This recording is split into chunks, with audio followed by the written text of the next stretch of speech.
দেখো পরবর্তী প্রশ্নে কি বলা আছে, কোনো সংখ্যার 15% যদি ইনক্রিজ হয় তাহলে কত পরিণত হবে? 11,500। তাহলে অ্যাকচুয়াল যে সংখ্যাটাকে পরিবর্তন করা হয়েছিল বা বৃদ্ধি করা হয়েছিল সেই সংখ্যাটার মান কত? তাহলে এক্ষেত্রে দেখো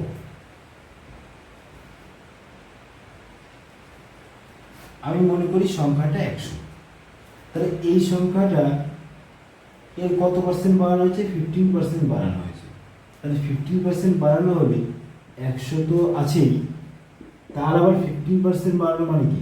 100 15%, অর্থাৎ 115 হচ্ছে। তাহলে 100 ছিল, 15% বৃদ্ধি করে 115 হলো। আবার প্রশ্ন অনুযায়ী তো এইটা দেওয়া আছে, তাহলে আমি বের করেছি 115, ওরা আবার 11,500 টাকা দিয়ে দিয়েছে। তাহলে যদি অঙ্কটা সঠিক হতে হয় তাহলে সেটা আমার এই দুটো মান অবশ্যই ইকুয়াল হতে হবে। 115 11,500 এখানে 115, তাহলে এখানে কাটলে কত হচ্ছে? 100 হচ্ছে। তাহলে এখানে আমার কি চেয়েছে? মেন সংখ্যাটা চেয়েছে। তাহলে এখানে 100 মানে কত হবে? 100 ইন্টু 100 অর্থাৎ 10,000। 10,000টা কি? তাহলে আমার কি 10,000-এর 15% বাড়িয়ে কত হয়েছে? 11,500। তাহলে বোঝা গেল কি করে বললাম। তাহলে দেখো পরবর্তী প্রশ্নে কি বলা আছে, যদি এ কোনো একটা কাজে 4/5 করতে 10 দিন সময় নেয় এবং কি যে কি এ বি কি এর 5 গুণ কর্মক্ষমতা সম্পন্ন, অর্থাৎ এ যতটা সময় কাজ করবে বি তার থেকে কম সময় কাজ করবে কোনো একটা। আর সময় আর এফিসিয়েন্সির মধ্যে ব্যস্ত সম্পর্ক আছে। অর্থাৎ যদি তুমি প্রশ্নে দেওয়া থাকে যে তাদের ক্ষমতার অনুপাত, এফিসিয়েন্সির অনুপাত, তাহলে তুমি মনে করবে সেটাকে উল্টে দিলে তুমি সময়ের অনুপাত পেয়ে যাবে। তাহলে তাহলে কি বি কতটা সময় কি করবে? এই কাজটা সম্পূর্ণ করবে। তাহলে দেখো 4/5 10 দিন মানে কি? অর্থাৎ 5/4 10 দিন মানে কি? 4 ভাগ যদি 10 দিন করে তাহলে 1 ভাগ কত? 10/4 দিনে করবে। তাহলে 5 ভাগ কত দিনে করবে? 50/4 অর্থাৎ 25/2 অর্থাৎ 12.5 এত দিন। অর্থাৎ এটা কি বেরোলো? 5 মানে কি? সম্পূর্ণটা। তাহলে এ সম্পূর্ণ অংশ করতে সময় নেয় কত? 12.5 দিন সময় নেয়। 12.5 দিন সময় নেয়। দেখো কি বলা আছে প্রশ্নে, কি বলা আছে?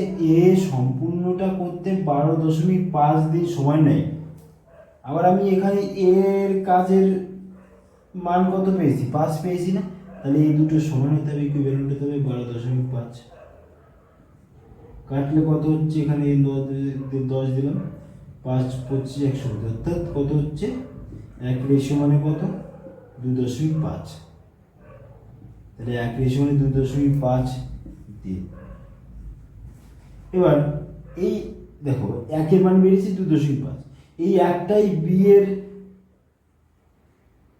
ওই কার্যটা করার সময় না? প্রশ্নে কি বলা আছে? বি একা কতদিনে কাজ করবে? তাহলে এই ক্ষেত্রে আমরা তাদের কর্মক্ষমতা দিয়ে আমি যখন উল্টে লিখবো তখন সেটা কিসে পরিণত হবে? সময়ে পরিণত হবে। তাহলে সময়ে দেখতে পাচ্ছি যে এখান থেকে 5-এর সঙ্গে কি সমান হবে? এই প্রশ্নটা সমান হবে। কেন সমান হবে? কেননা প্রশ্নে এটা আমরা এখান থেকে বের করেছি সম্পূর্ণ করতে 12.5 দিন সময় লাগে। আবার এখানে কি বলা আছে? বি এর 5 দিন 5 রেশিও লাগে তোমার হচ্ছে কাজটি সম্পূর্ণ করতে। তাহলে এই দুটি ইকুইভ্যালেন্ট হবে। তাহলে সেখান থেকে 1 মান পেয়েছি। তাহলে কি দেখা যাচ্ছে যে বি সম্পূর্ণ কাজ 1 মানে কি? 2.5 দিয়ে, অর্থাৎ বি সম্পূর্ণ কাজ করতে 2.5 দিন সময় নেবে। তাহলে বোঝা গেল কি করলাম। সীমা কত? 22 এবং তার দৈর্ঘ্য যদি 1 সেন্টিমিটার হয় তাহলে ওই ক্ষেত্রের ক্ষেত্রফল কত হবে? চলো তাহলে দেখা যাক। তাহলে কি পরিসীমা কত? 22 বলা আছে। আবার দৈর্ঘ্য কত বলা আছে? দৈর্ঘ্য বলা আছে হচ্ছে 1 সেন্টিমিটার। তাহলে আমি প্রস্থ 1 সেন্টিমিটার ধরে নিই। তাহলে আমরা কি জানি পরিসীমার ফর্মুলা কি? 2 ইন্টু দৈর্ঘ্য প্লাস প্রস্থ। তাহলে দৈর্ঘ্য কত 1 প্লাস প্রস্থ কত x, এটা ইকুয়াল টু কত 22। তাহলে এখানে কাটলে 11 আসে। তাহলে x 1 plus x equal to 11, মানে এক্স ইকুয়াল টু কত আসবে 1 আসবে। তাহলে এক্স ইকুয়াল টু 10 আসবে। তাহলে এক্স ইকুয়াল টু 10 আসছে, তাহলে দৈর্ঘ্য আর প্রস্থের মান তো পেয়ে গেলাম। তাহলে ক্ষেত্রফল কি করে বের করবো? দৈর্ঘ্য টু প্রস্থ, ক্ষেত্রফল মান। তাহলে দৈর্ঘ্য কত হচ্ছে 10 আর প্রস্থ কত? দৈর্ঘ্য হচ্ছে 1, প্রস্থ কত 10, তাহলে কত হচ্ছে 10 সেন্টিমিটার স্কোয়ার। দেখো এটা সবসময় মনে রাখবে, দৈর্ঘ্য সবসময় সেন্টিমিটারে হবে আর ক্ষেত্রফল সবসময় সেন্টিমিটার স্কোয়ারে হবে।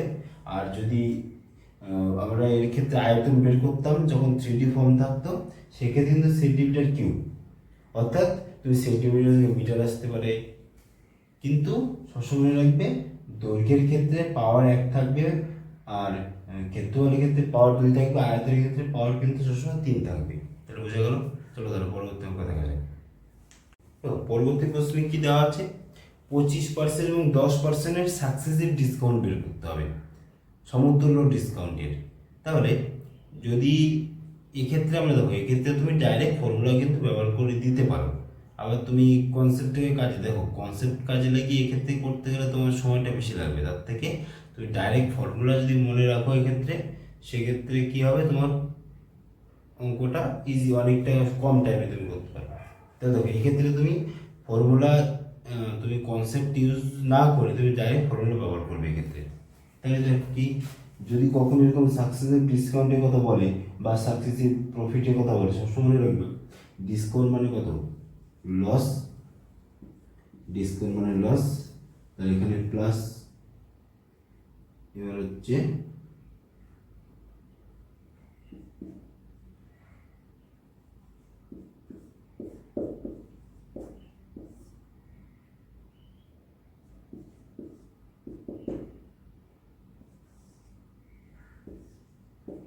এটা।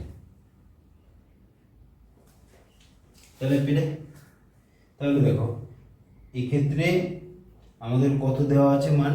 25।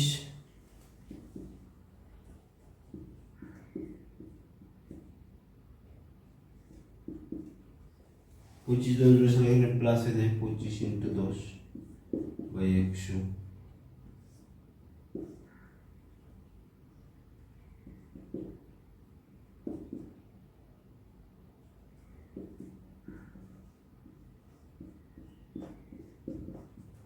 তাহলে কত হচ্ছে 32.5 এত পার্সেন্ট। তাহলে এই মাইনাস কত অর্থ হচ্ছে ডিসকাউন্ট, এটাই হচ্ছে অ্যান্সার। এবার তুমি দেখো এখানে কোন ফর্মুলা ইউজ করলাম? a plus B, a into B by 100%, 100, এটা হচ্ছে ফর্মুলা। এখানে যেহেতু যদি প্রফিট বলতো তাহলে এখানে প্লাস প্লাস দিয়ে লিখে যেতাম, যেহেতু মাইনাস বলেছে তাই এই এর জায়গা মাইনাস এক্স লিখেছি, বির জায়গা মাইনাস ওয়াই লিখেছি। বুঝতে পারলে কোন ফর্মুলা ব্যবহার করলাম? তাহলে তুমি দেখো, এবার তুমি যদি বলো বেসিক কনসেপ্ট থেকে কি আসবে, তো তুমি যদি মনে করো এটাকে 100 ধরো, মনে করো এবার বি এখানে 100, তাহলে সাকসেসিভ ডিসকাউন্ট দেওয়া, পরপর ডিসকাউন্ট দেওয়া হবে। তাহলে প্রথমে কত পার্সেন্ট? 25% ডিসকাউন্ট দেওয়া হলো। তাহলে 25% ডিসকাউন্ট দেওয়া হলে 100 থেকে 100 25% বাদ দিলে কত পড়ে থাকে? 75 হয়, 75 টাকা। আবার তারপরে 10% ডিসকাউন্ট, তাহলে 10% ডিসকাউন্ট তুমি কীভাবে লিখবে? 75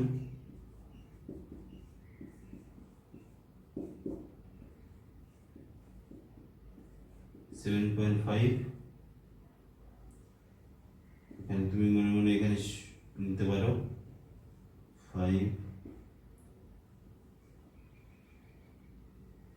বেশ এত পার্সেন্ট।